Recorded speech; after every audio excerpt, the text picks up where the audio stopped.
simpan di dalam local disk C, SAM, htdoc, kemudian pilih folder yang kita buat di video sebelumnya, yaitu folder tugas.php, lalu simpan dengan nama file tugas2.php. Selanjutnya, kita akan coba menggunakan fungsi dari penggunaan HTML-nya dulu. HTML ini kita gunakan sebagai medianya, di mana nanti kita akan masuk ke form. Form dibuat di dalam HTML. Ini adalah struktur dari bagian HTML-nya. Sekarang kita akan mencoba menambahkan metodenya. Misalnya judulnya kita buat dengan metode post. Kemudian di dalam body ini kita bikin formnya. Kita mulai dari form pembuka dan diakhiri dengan form penutup. Di dalam form ini ada namanya method. Di sini metodenya kita gunakan post. Kemudian action. Action ini adalah menuju ke halaman lain. Nanti kita coba dengan 2 halaman. Halaman ini kita simpan dengan nama tugas2.php. Dan yang berikutnya ini kita simpan dengan nama proses.php. Jadi nanti ada 2 file.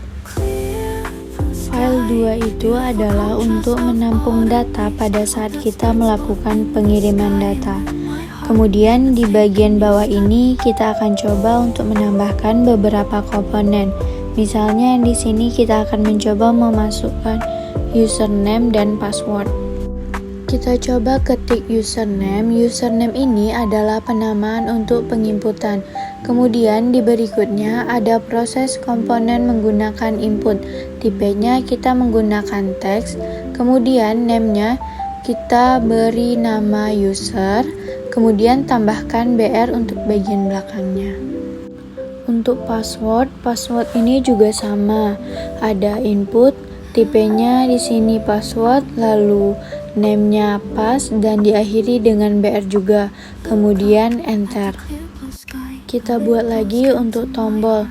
Tombolnya adalah input, tipenya submit, namanya juga submit, dan value-nya login. Value adalah tempat untuk data yang akan ditampilkan di dalam tombol tersebut. Misalnya di sini tombolnya adalah login. Login di sini digunakan untuk proses pada saat pengiriman tombol itu. Dan ini sudah terbentuk.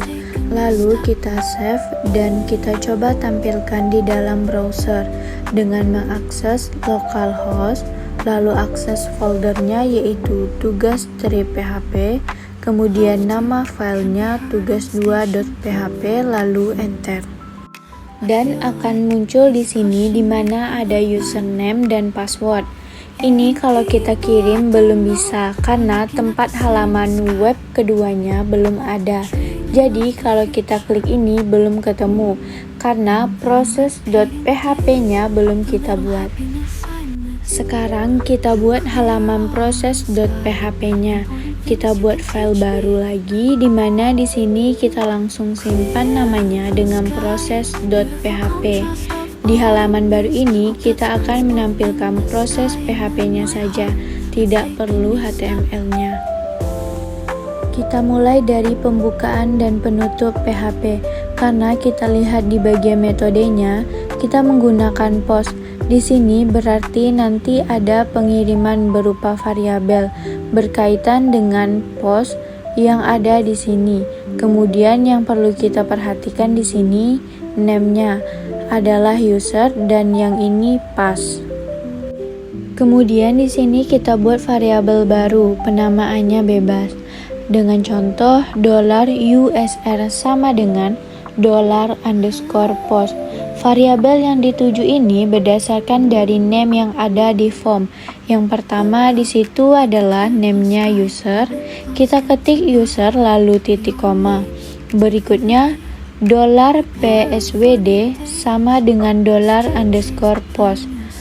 Postnya harus huruf besar.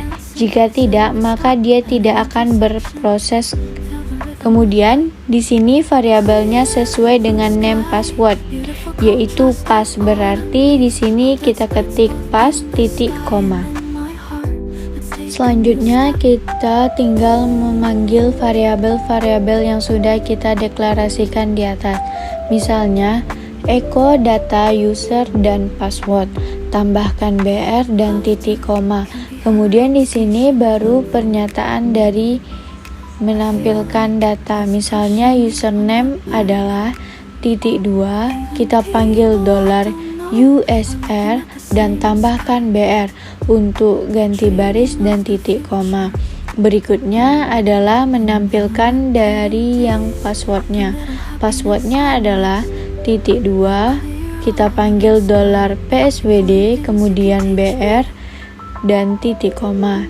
Jadi, ini untuk menampilkan data untuk username dan password, kemudian kita save.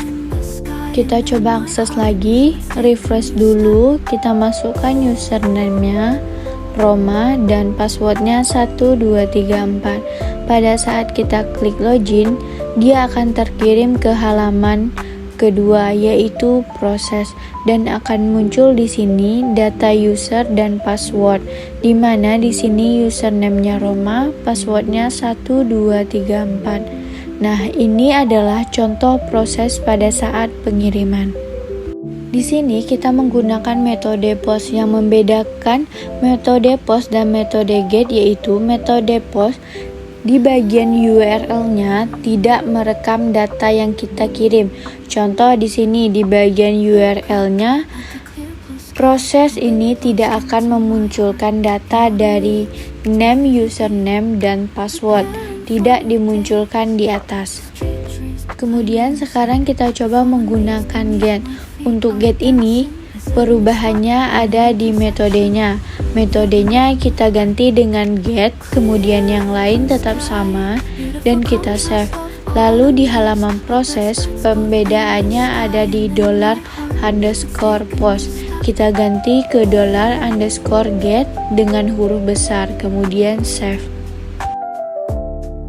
Lalu kita coba akses lagi, kita lihat bedanya di mana. Di sini tadi waktu dikirim tidak akan muncul di bagian URL-nya dengan metode POST. Sekarang kita coba refresh dulu, masukkan username-nya Roma, passwordnya 4321 dan klik login. Maka akan muncul data berdasarkan dari proses inputan. Tapi yang perlu kita perhatikan di sini adalah bagian URL-nya. Di URL ini akan kelihatan. Jadi walaupun berupa bintang-bintang atau berupa titik-titik passwordnya, tapi saat dikirim nanti di URL-nya akan muncul juga seperti ini. Metode POST digunakan untuk mengirim data secara tersembunyi, yaitu melalui bagian body dari permintaan HTTP. Metode ini lebih aman dan cocok untuk mengirim data penting seperti password. Sedangkan metode GET digunakan untuk mengirim data ke server melalui URL. Artinya saat kita mengisi form dan menekan tombol kirim atau login, data akan terlihat di alamat URL. Itulah perbedaan di dalam proses di mana berkaitnya antara GET dan POST.